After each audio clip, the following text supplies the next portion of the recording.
नमस्कार साथियों, आप देख रहे हैं डीएनआर इंडिया, जहां मिलती है आज की ताजा खबर और हर बड़ी खबर पर। तो चलिए बढ़ते हैं आज की ब्रेकिंग न्यूज। और आप किस जगह देख रहे हैं हमें बताइए। बढ़ते आज की हेडलाइन। वीडियो अच्छा लगे तो लाइक करें, अपनी राय कमेंट में बताएं और डीएनआर इंडिया को सब्सक्राइब करना न भूलें। कांग्रेस के खिलाफ प्रदर्शन के बाद 2025 बिहार चुनावों में पार्टी के भीतर भारी उथल पुथल शुरू हो गई है। हालात संभालने के लिए पार्टी संगठन में प्रमुख बदलाव किए जा रहे हैं। कांग्रेस संगठन में बड़े बदलावों के तहत सेवा दल, बीपीसीसी, किसान कांग्रेस, यूथ कांग्रेस और जिला इकाइयों के कई पूर्व पदाधिकारियों जैसे आदित्य पासवान, शकील उर रहमान, राजकुमार शर्मा सहित अन्य नेताओं को बाहर किया। पंजाब पुलिस के रिश्वतखोरी आरोपित डीआईजी हरचरण सिंह भुल्लर ने पंजाब हरियाणा हाईकोर्ट में याचिका दायर कर सीबीआई की कार्रवाई को अवैध बताया। भुल्लर का कहना है कि जांच 100% सही है, बिना पंजाब सरकार की अनुमति और अधिकार क्षेत्र के बाहर की गई है। जगदीश्वर मिश्र पार्क में दिव्य गीता प्रेरणा उत्सव में सीएम योगी ने कहा कि लोभ, लालच और छल से देश की आत्मा पर हमले हो रहे हैं। ऐसे समय में गीता मानवता, धर्म और कर्तव्य की नई चेतना देती है। प्रधानमंत्री मोदी के आगमन पर भव्य रूप से सज रही है। एलईडी लाइटों,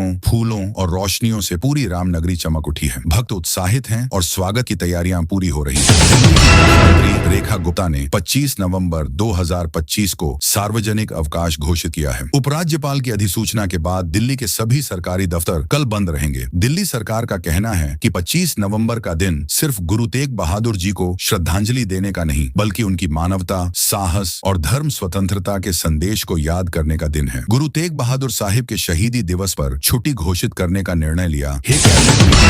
मुख्यमंत्री रेखा गुप्ता ने डिजिटल शिक्षा योजना मंजूर की। मेधावी छात्रों को मुफ्त लैपटॉप मिलेंगे और राज्य राष्ट्रीय स्तर पर खेलने वाले छात्रों को 5 लाख रुपए तक की सहायता दी जाएगी। सपा सांसद जियाउर रहमान बर्क ने टीएमसी विधायक हुमायूं कबीर के उस बयान का समर्थन किया जिसमें उन्होंने पश्चिम बंगाल में बाबरी मस्जिद दोबारा बनाने की बात कही, जिससे राजनीतिक विवाद बढ़ गया। सपा सांसद जियाउर रहमान बर्क ने कहा कि मस्जिद अल्लाह का घर है और धार्मिक स्थलों पर राजनीति नहीं होनी चाहिए। उन्होंने पीएम मोदी के राम मंदिर ध्वज फहराने पर भी आपत्ति जताई। विधायक नरेंद्र नारायण यादव को बिहार विधानसभा का प्रोटेम स्पीकर बनाया गया। राज्यपाल आरिफ मोहम्मद खान ने उन्हें शपथ दिलाई। यादव पहले मंत्री भी रह चुके हैं। सुप्रीम कोर्ट सीजेआई सूर्यकांत की अगुवाई में तलाक-ए-हसन की जांच कर रहा है। अदालत देखेगी कि मामला संविधान पीठ को भेजना है या नहीं। मुस्लिम महिलाओं को प्रभावित करने वाली ऐसी अन्य तलाक प्रथाओं पर भी चर्चा हो रही है।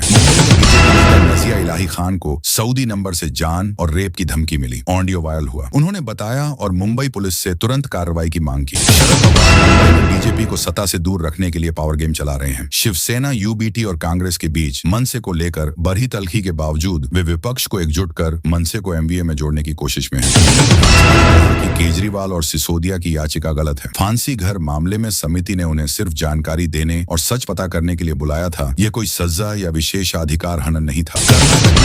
बदलने की चर्चा के बीच कांग्रेस अध्यक्ष खड़गे ने कहा कि फैसला हाईकमान करेगा। बीजेपी ने पूछा कि अगर खड़गे हाईकमान नहीं है तो कौन है? वही मंत्री जी। परमेश्वर ने संकेत दिया कि नेतृत्व बदलने पर वे भी दावेदार हो सकते हैं। उत्तराखंड के टिहरी में 28 यात्रियों से भरी बस गहरी खाई में गिर गई। हादसे में 5 लोगों की मौत हुई। एसडीआरएफ की टीम मौके पर पहुंचकर घायलों को निकाल रही है और राहत बचाव जारी है।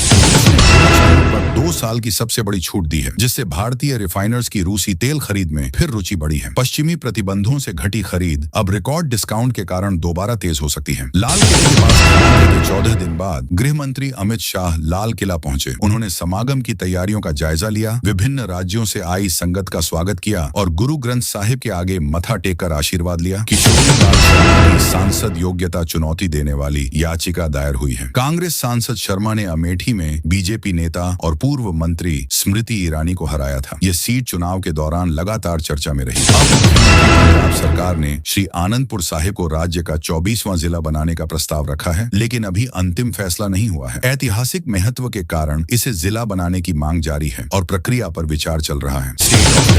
सरकार ने महालक्ष्मी योजना के जरिए महिलाओं को मुफ्त बस यात्रा दी थी। अब महिलाओं के स्वयं सहायता समूहों को बड़ी राहत देते हुए ब्याज मुक्त ऋण जारी किए गए हैं, जिससे उनका आर्थिक बोझ कम होगा। बिहार चुनाव नतीजों के बाद यूपी भाजपा में संगठनात्मक बदलाव तय माने जा रहे हैं। महीने के अंत तक नए प्रदेश अध्यक्ष को लेकर फैसला संभव है। दिसंबर में योगी मंत्रिमंडल में फेरबदल होने की तैयारी है, जिसमें विभाग और कुछ चेहरे बदले जा सकते हैं। चौधरी ने सोनपुर में विकास को प्राथमिकता देने की घोषणा की, जिससे लोगों में उत्साह है।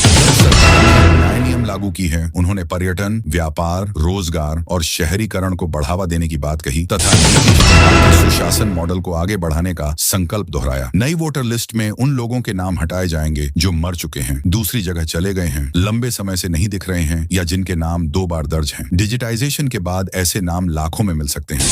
कांग्रेस ने राजस्थान में 45 नए जिला अध्यक्ष बनाए, जिसके बाद पार्टी में नाराजगी बढ़ गई। लोग चर्चा कर रहे हैं कि इसमें गहलोत की छली या पायलट की। वहीं अशोक गहलोत ने कहा कि उन्होंने इस प्रक्रिया में कोई दखल नहीं दिया और सारे फैसले हाईकमान ने किए हैं। कांग्रेस को वोट चोरी का मुद्दा ज्यादा फायदा नहीं मिला, लेकिन पार्टी इसे छोड़ने वाली नहीं है। दिसंबर में कांग्रेस दिल्ली के रामलीला मैदान में इस मुद्दे पर बड़ी रैली करेगी। झारखंड से 5000 से अधिक कांग्रेस कार्यकर्ता इसमें शामिल होंगे और वे मतदाता सूचियों के गहन पुनरीक्षण के खिलाफ भी प्रदर्शन करेंगे। पाकिस्तान आर्थिक संकट और 2 मोर्चे झेल रहा है। आसिम मुनीर को बड़ा प्रमोशन मिला और संविधान बदलकर उन्हें स्थायी अधिकार दे दिए गए, जिससे देश में विरोध और हंगामा बढ़ गया। ध्वजारोहण के दौरान पीएम मोदी के साथ संत गोविंद देव गिरी महाराज नजर आए। वे ट्रस्ट के कोषाध्यक्ष हैं। प्राण प्रतिष्ठा के समय उनके सवाल पर मोदी भावुक हो गए थे। मोदी ने तब 11 दिन का कठिन व्रत रखा।